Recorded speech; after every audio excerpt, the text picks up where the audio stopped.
Hey folks, welcome to another Passion for Sound audio review. And today a review that I think is going to get me into some trouble. We'll wait and see how we go, but it's a review of the Vision Ears EXT and the Vision Ears Phönix. These are two super flagship level IEMs, talking about the EXT coming in at just under $3,000 and the Phönix coming in at $3,900. So very, very expensive in the world of IEMs. I was excited to get my chance to have a play with these, have a bit of a listen, and I want to say a huge thanks to Minidisc for making this possible. Minidisc were able to wedge me in at the very beginning of a tour of these, so there's multiple people that are going to have these after me, and this review, funnily enough, is probably going to come out after many of them have shared their thoughts. And that purely comes down to the scheduling of things. I've got a whole lot of other stuff in the queue, but I had to get to these, get the review recorded, and then send them on to the first person in the tour. So thanks to Minidisc, and sorry that it's taken so long for the review to then be published. Now, circling back a little bit to what I just said a moment ago about this one maybe getting me into trouble, the reason I say that is because as a flagship, super expensive IEM at this level, $3,000 plus, there are going to be lots of people that have bought these IEMs, that love them, that want to love them. And if I say things, which I'm going to, that are not 100% praising the IEMs, there are going to be some people out there that aren't a fan of what I've got to say. And that's not to suggest that I'm about to say really bad things about them. But before we get into this, I just want to draw your attention to the fact that I don't think either IEM is perfect, but that's based on my ears. If you haven't already seen it, I did a review a few months back, which was talking about the fact that all IEM reviews are a little bit dicey because everybody's got different ear canal shape and size, and that changes how we perceive things. So do take that into account as I say things about these that are maybe not how you hear them, or maybe not how you've read about them sounding. Then do take into account the fact that my ears might be different to yours or the other reviewers that have talked about them. But with all that out of the way, there are lots of fantastic things to tell you about the Vision Ears EXT and Phönix, so let's jump into it.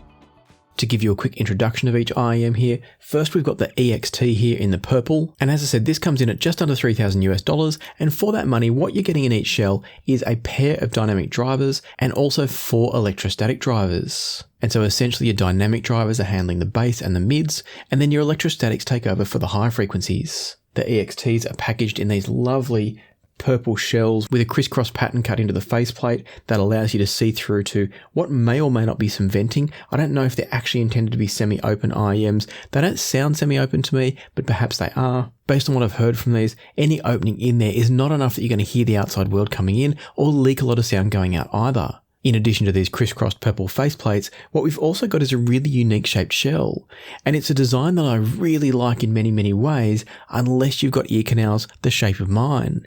And the reason I say that is that I couldn't wait to get these out of my ears because they were very uncomfortable for me. There's quite a large oval-shaped nozzle on these, and it's positioned in such a way that with the angle and the size of the nozzle, it's very hard for me to get a good fit and seal. I've got to use the smallest possible nozzles and kind of jam it in my ear, and it just puts too much pressure on the ear canal. For those of you with slightly larger ear canals, you're going to have no problems at all, and we'll talk about the sound in a minute, which is wonderful. Not perfect, but wonderful. And for most people, the style of fit that these create is almost like a custom monitor. The way they kind of mold into the ear canal is really exceptional. It's just a problem that the nozzle is so large that it doesn't work for someone with small ears like me. To give you context, I normally use about a medium-sized ear tip from brands like SpinFit, Asla. Sometimes it's on sort of the medium small side. It depends on the brand. So do take that into account. If you've got small ear canals, if you use small tips, these are going to be a no-go for you, I think, unless you're happy to have maybe a long, small kind of multi-flange tip or something like that. But the nozzle itself is just so large that it almost fills my ear canal on its own. Moving on from the nozzle and the shell though, what we also get with the EXT is a nice quality cable. It's a braided cable that's finished in kind of that square braid fashion that I've seen a few times now. It was used on one of the recent Effect audio cables that I reviewed, and I really like it. The cable itself is nice, it's just black, it's very subtle, it feels good ergonomically at sound, it's got a high quality 2.5mm connector on one end, and it also comes with a 4.4mm adapter. The cable comes cinched with a little leather clasp, and the whole thing comes in this metal screw top container. I'm not a huge fan of screw top containers. They take too long to get into and out of for my liking, but it's a beautiful looking and feeling container that's definitely going to protect your IEMs. A couple of other things that are in the box is a bag full of tips. You get a huge range of tips with the EXTs and indeed with the Phönix as well, and that's great to have all those options. And what you also get is this little funny pouch thing. And the idea of this is that when you're putting your IEMs inside the case, and this is true for the Phönix as well as the EXT, what you can do is put each earpiece inside one of these little pouch holes. They're divided by a little central stitching there. So you put one earpiece in each of these and it keeps them from banging together and doing any damage to the beautiful faceplates and indeed the beautiful shells in general. And so in terms of fit, finish, the accessories, everything you get with the EXTs is nothing short of exceptional. They feel like a $3,000 IEM, and really at this point the only thing I can criticise them for is not having a small enough nozzle for my particular ear canals. But as I said, for many people that's a non-issue, and I expect there might also be some physical limitations in terms of how and where the drivers have to be placed inside the EXT that might also influence that as well. But beyond the comfort factor for me, these are absolutely exceptional in every other way so far. And so let's now pause on the EXT and take a quick look at the Phönix. A lot of what I've said about the EXT applies to the Phönix. Again, you're getting the same sorts of wonderful accessories. You've got a different but nice cable. You've got the same little sort of leather cinch to keep it all together. You've got a nice carry case. This time it's a leather one. You've got the little pouch to keep the earpieces separate. So far everything's very, very similar. But then when we get to the actual earpieces themselves, they are quite different. You've got this interesting sort of Phönix logo on the front of these. It's kind of a gold and rosy colour background. The shells themselves are a bit more rounded. They're a bit less kind of sculpted compared to the EXTs, but they are still quite a large shell, and the nozzle still extends quite deep and is quite thick. Not maybe as thick as the EXT, or maybe it's the fact that this is round and the EXT is oval. I did find that the Phönix was just ever so slightly more comfortable for me, easier to get a better fit without it putting too much pressure on the ear canal, but it was still right on the edge of too much because of the size and depth of insertion. And by the way, I should mention, I said before, this is a $3,900 IEM. The other thing I should tell you is that it's an all-balanced armature design. So inside each of these fairly large shells are 13 balanced armatures. So that's 13 per side, and they're running on a 5-way crossover. The key thing is you've got lots of balanced armatures working together to hopefully produce a fantastic full-range sound. And so with introductions out of the way, let's talk about how they sound, and I'm going to start with the EXT first because it's the cheaper unit. So let's talk about the sound of the Vision Ears EXT. Trying to work out what gear you should buy next? Have a look at the Passion for Sound Recommends link down in the description below. Clicking on the link will take you through to my Patreon page, and specifically a post where you can click on the Airtable image to go through to my recommended product database. Once you're in the database, you can use the filter button up the top to choose which sorts of product types you want to have a look at, maybe headphones, maybe DACs, maybe amps. Choose the one or ones that you want to see from this list, and then you can also sort the list by price if you want to, or other features as well. You'll then see a consolidated list just of the product types you want to have a look at, including things like what the retail price was when I last checked. You've got links to my reviews of each product, and then also links to where you can go and buy them. Feel free to play around with the filters and sorting options as much as you like to find the gear you're looking for, and I hope that this database points you in just the right direction for you. So happy hunting, happy listening, and now let's get back to the review. One of the first things that struck me about the EXT, and something I was definitely looking for and listening for, is their coherency. These are an incredibly coherent IEM for a multi-driver and, more importantly, a multi-type of driver IEM. So often when we start mixing dynamics and electrostatics and sometimes balanced armatures, what we get is a sound that's kind of overly pulled apart.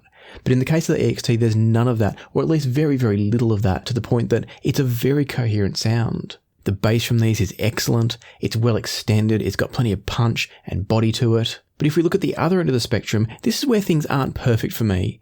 I find they do get just a tiny bit fatiguing. I think there's a bit too much energy for my ears going on at around 1 to 2 kilohertz. But what that is giving in return is an incredible sense of articulation and clarity to the sound. One of the most impressive features of the sound from the EXT is that I found myself actually feeling music at all frequencies.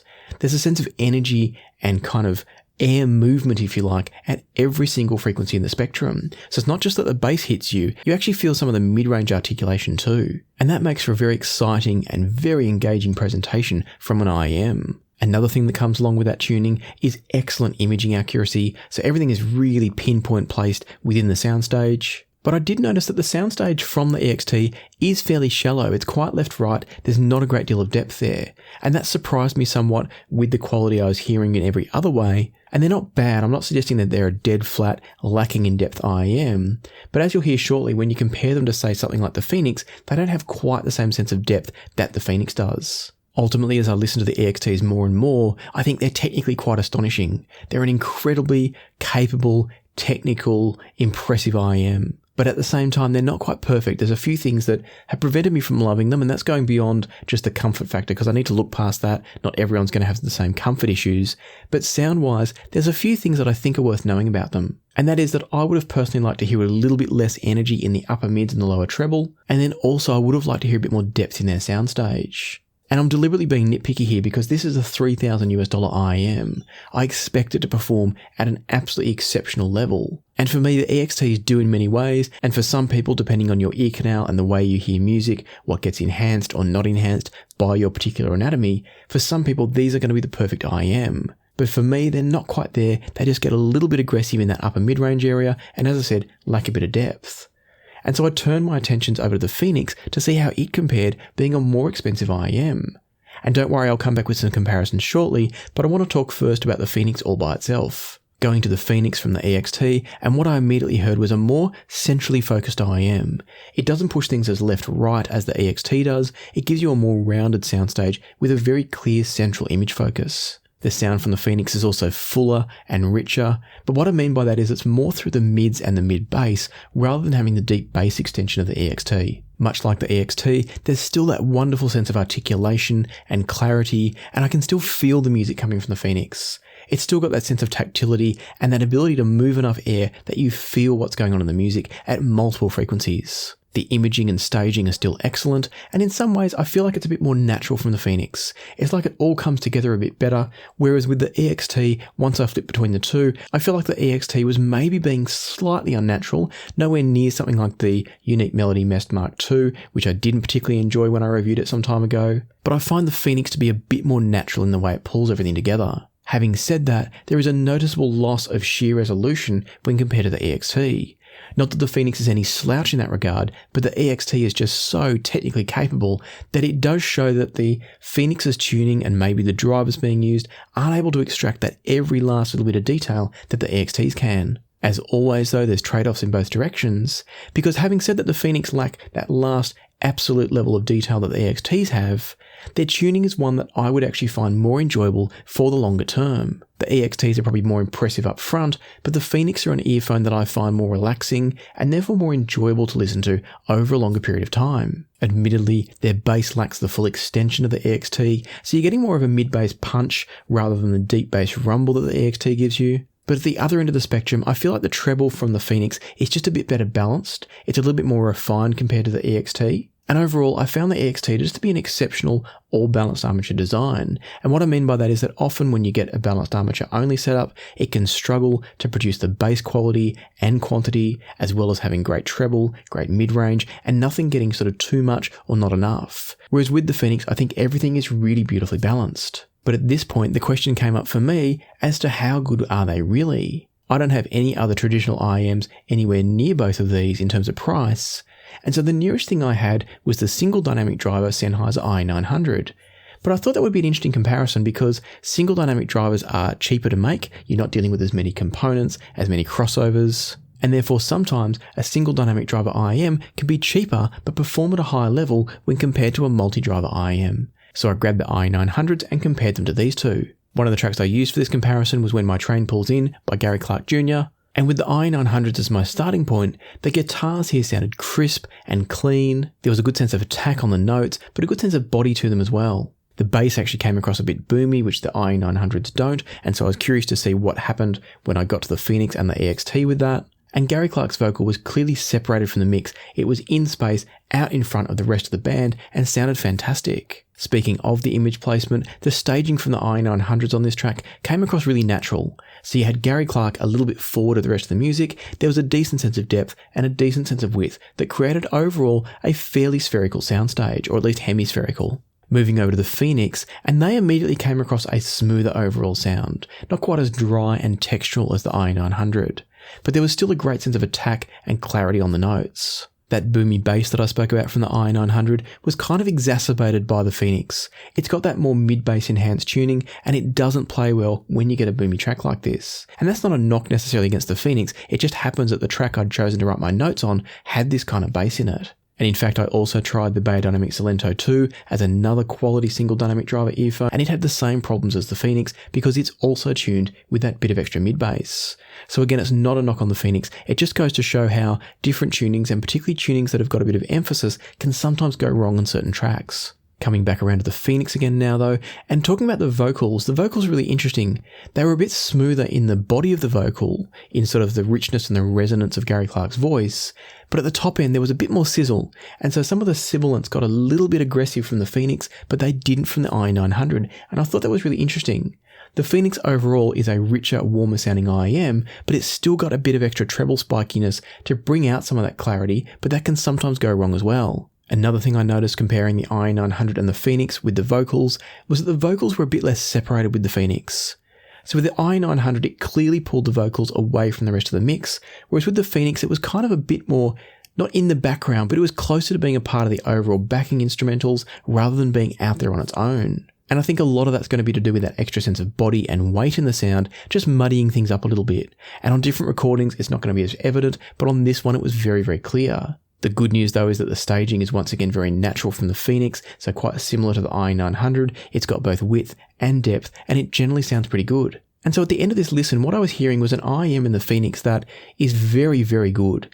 It's an excellent all-balanced armature design, as I said before. It's got some great qualities in terms of that balance of smoothness and richness, but clarity and kind of precision and attack when you need it. But what I wasn't hearing was an IEM that was vastly better than the IE900. And I'm not an IE900 fanboy. There are things about it that I like, such as its bass extension being very, very flat, very, very straight. But there are some things I don't like about it, which is that it can sometimes get a bit dry in the treble. It's got a bit of a suck out in the upper mids that is both good and bad. It stops it getting shouty, but it can prevent it from having a sense of richness and body. So I'm not an IE900 fanboy, but at the same time, when we're talking about $3,900 versus a little over $1,000, I wasn't hearing a $2,000 and something difference. And I am realistic about diminishing returns. I get that as we spend more money, we get less and less improvement, but this was a very, very small improvement in my mind. And so this is where things are going to get a bit messy for some people. Some people aren't going to like the fact that I'm sitting here saying, I think the IE900 is probably 95% as good. Tonally, it's quite different. So I'm not saying they're comparable tonally. But in terms of technical performance, I think they're absolutely similar. And therefore, I personally would struggle to justify spending the extra to go for the Phonix when the IE900 and even the Beyerdynamic Xelento 2 exists. I should flag that the Xelento 2, when I tried it from Beyerdynamic, that's also in the same ballpark as the IE900, and it's got qualities in some ways similar to the EXT and in other ways similar to the Phonix that in both cases once again put it as a very strong competitor for me. It's not quite as good technically as the EXT. It's also slightly unnatural on some of the cymbals compared to the very smooth and very natural sound of the Phonix, so it's not perfect.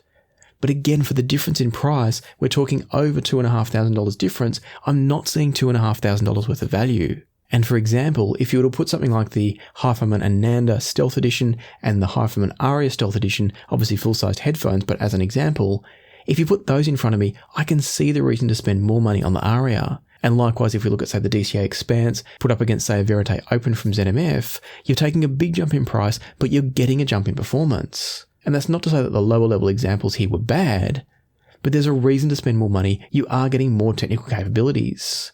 And I'm not seeing that so much going from the IE900 or indeed the Xelento 2 up to the Phonix. But let's talk about the EXT because maybe things are different there. It's a very different IEM and a very technical IEM. And so firing up when my train comes in on the EXT now, what I was hearing was a bit more resolution and detail from the guitar strums. The EXT also controlled that boomy bass better, possibly better than the IE900s, definitely as well. But what I found the EXT started to do was slightly overemphasize the cymbals. And that can be interesting and exciting, so I'm not saying it's a bad thing, but for me it was less natural. It brought the cymbals too far forward in the mix compared to what I think it would have sounded like live. The vocals, on the other hand, were perfectly balanced from the EXT. And what I mean by that is that there was a balance of both the texture and the kind of details of the voice, as well as the richness and body of the voice. That was exceptional from the EXT. The staging from the EXT on this track was still fairly compact. It's still a bit more left-right, but the good news is that on this track I started to hear a bit more depth than I'd thought in my initial listening. When I compared it with other IEMs side by side, there was a little bit more depth to it, and that's a good thing for the EXT. It's not the most natural soundstage presentation, it's still a bit left-right with not as much depth, but it does have some depth, and that's really important. And so at this point in my listening, the EXT was impressing me with its technicalities, but it was also not always as natural as I would like, and also occasionally gets a bit too hot in the treble. The Phönix was giving me a sound that was very rich and smooth, but with a good sense of clarity and attack still. And so I was hearing two very strong IEMs, but not strong enough to make me think that I would want to drop $3,000 or $3,900 US. That's a huge amount of money for IEMs, and they need to be really, really excellent to make it worthwhile. Before I wrap things up though, I wanted to give the IEMs a chance with some more comparisons on a different track, and also bring another IEM into the mix. And this is the Shure KSE1200. The KSE1200 is an electrostatic IEM, which means it's got an extra box you've got to carry around, and that's why I didn't initially reach for it, because it's not a direct comparison with these. These will plug straight into your source device, whereas with the KSE1200, you've got a bit of extra fiddling in an extra box. But the KSE1200 is the best IEM I've heard to date. It's a single electrostatic driver, making it incredibly resolving, but also incredibly coherent because you've got a single driver doing the full frequency range. And so I grabbed the KSE1200 and started taking a listen to all of these IEMs across some more tracks. And what I found was that the KSE1200 to me is probably the most tonally accurate. It doesn't have the treble emphasis of the EXT or the additional mid-bass of the Phönix. And so what I was finding was I was getting a more natural overall tonality from it, but having said that, the bass quality never got close to the EXT. The EXT has some of the best bass I think I've ever heard in an IEM. And so I decided to fire up a single track and go back and forth on one track, and the one I landed on was Rocks by Ryan Adams. Starting with the KSE1200s, and everything sounded magic. The guitars, the vocals, and the shaker in this all have an excellent sense of tonality and timbre that makes it all just sound so natural. The kick bass comes across solid but not overdone, and the strings in this track are smooth but still have some texture to them, so again just a really natural presentation. Going to the EXT, and the first thing I noticed was just how great the guitars sound. Again, that kick bass is really solid but also not overdone, and that's important. But with the EXT, where things start to go wrong again is with the treble, because the vocal on this track started to get sibilant with the EXT, just a bit aggressive in things like S sounds. I also felt like the vocal was a bit more separated from the mix, and that could be a good thing or it could be a bit artificial. That's going to be a personal preference thing. I don't know what the recording's meant to sound like, no one can. And then the final thing I noticed was how good the strings sounded from the EXT, once again with that balance of body and richness, but also texture too. And so again, the EXT proved to me that it's technically incredibly good, but just a little bit too much treble for my tastes. And I mean that from a naturality point of view. It's generally well controlled, it's not too harsh, I don't find it's got nasty treble, but just from a tonal accuracy point of view, I kept feeling like the EXT just pushed it a tiny bit too far with some of the treble enhancements, and it might be doing that to make it more exciting and sound more resolving, but it throws off tonality and naturalness to me. Coming back around to the Phönix then, still on Rocks by Ryan Adams, and I heard the same issue with sibilance again. The mid-range from the Phönix is nothing short of fantastic. It's probably the best mid-range I've heard out of any of the IEMs I've talked about today, but unfortunately it's just undone a bit by some of those sibilant sounds being overcooked and getting a bit too harsh. Another thing to be aware of with the Phönix is because of that mid-bass hump that it's got, it is going to make things like the kick bass sound a bit enhanced, sound a bit loose, a bit slower compared to some of these dynamic driver bass designs. And I'm guessing that's just an issue with how they're trying to get the bass out of a balanced armature. Balanced armatures generally aren't particularly good at making bass, and so often what seems to happen with IEMs where balanced armatures are providing bass is the bass is made a bit slower to counteract the shortcomings of balanced armatures. And that can be nice, it can be good to listen to, but when you start to compare it with other excellent IEMs like the exceptionally good at bass EXT, you do start to hear that there's a bit of a trade-off happening. It's not to say that the bass is bad from the Phönix, but in the company of the EXT, you really can hear the difference. Once again, the Phönix also handled the strings really well, so that was consistent across all of these. All of these IEMs produced a generally excellent sound, and so as I said before, I'm nitpicking here with the problems. If you handed me any of these and said this is your one and only IEM, I'd be completely happy. I'd be ecstatic even. But the reality is we're talking $1,000 and $2,000 IEMs up against $3,000 and $3,900 IEMs in the two Vision Ears, and that's just getting a bit steep for what I'm hearing in terms of performance. Now, just to wrap up this final comparison with rocks, I did also bring the IE900 and the Xelento 2 back in, and rather than doing a full comparison, let me tell you where I do think the IE900 and the Xelento 2 fall a bit short of these guys, because none of these IEMs are perfect. The KSE1200 has probably come the closest, but they still can't match the bass of the EXT. But when we talk about the Xelento 2, I feel like it was closest in sound of the vocals, that sort of richness and quality in the vocal was closest to the Phonix, but it couldn't get the nuance and the character of the vocal quite to the same degree as the Phonix. And so that's definitely where the shortcoming of the Xelento 2 comes in. You do hear that it hasn't quite got the chops of the Phonix's resolution through that mid-range band. And so for me, where I landed with the Xelento 2 was it's kind of like 97, 98% of what the Phonix delivers, but it's also only $1,000 odd, just over $1,000. So it's a big, big difference, and that's where I do struggle to justify the jump. Going to the IE900s, and it was closest for me to the EXT. That very straight, very deep bass extension, a bit of extra sizzle up top for that sense of texture and detail. But where I find the IE900 does fall a bit short is it hasn't got quite the same fullness of sound as the EXT. It's got that little bit of a suck out in the upper mids, as I said before, and it just lacks a bit of the richness that the EXT is able to maintain. It lacks the smoothness and the fullness of the Phonix. And so for me, where the IE900 came into balance was it's closest for me to the EXT. It doesn't quite reach the absolute technical kind of resolution, micro detail levels and bass qualities of the EXT. But at the same time, it's got a more natural treble presentation, that being the IE900 has the more natural presentation, and also a more coherent and natural soundstage. And so that's where this review got a bit tricky for me.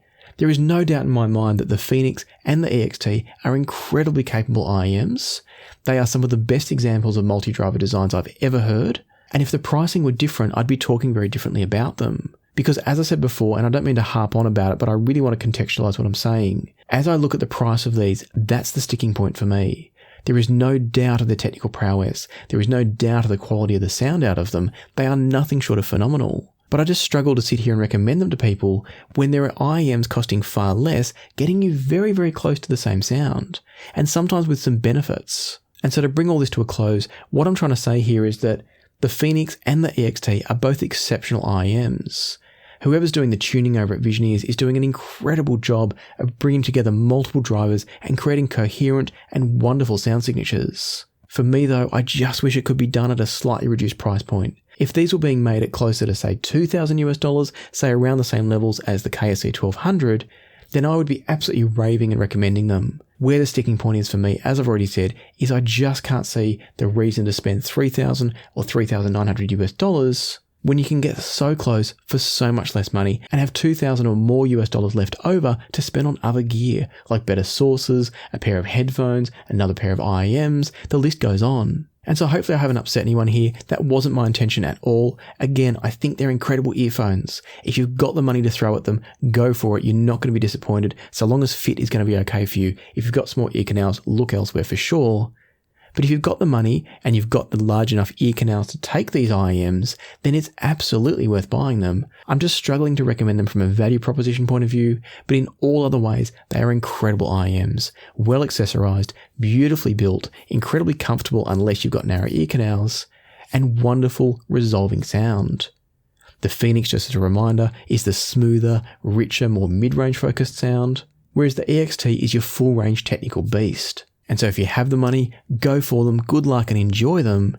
And if you don't have the money, don't feel like you've got to save up and scrape together every last penny to one day afford a pair of these, because there's some incredible other options out there, like the Xelento 2, like the IE900. Again, I'm not saying those two IEMs are better, I'm saying they get so close for the money that it's just a better option for someone that can't afford to go straight to this level. And so hopefully I've made myself clear, hopefully I haven't upset too many people here, that wasn't my intention, and hopefully what I have done is clarify where these sit in the scheme of things, whether they're right for you, whether they're worth saving up for, etc. If I have helped, or you've just found the review interesting, I'd love it if you'd hit the like button, and consider subscribing and ring the notification bell if you haven't already. For now though, let me leave it to the music, so happy listening and I'll see you here next time on Passion for Sound.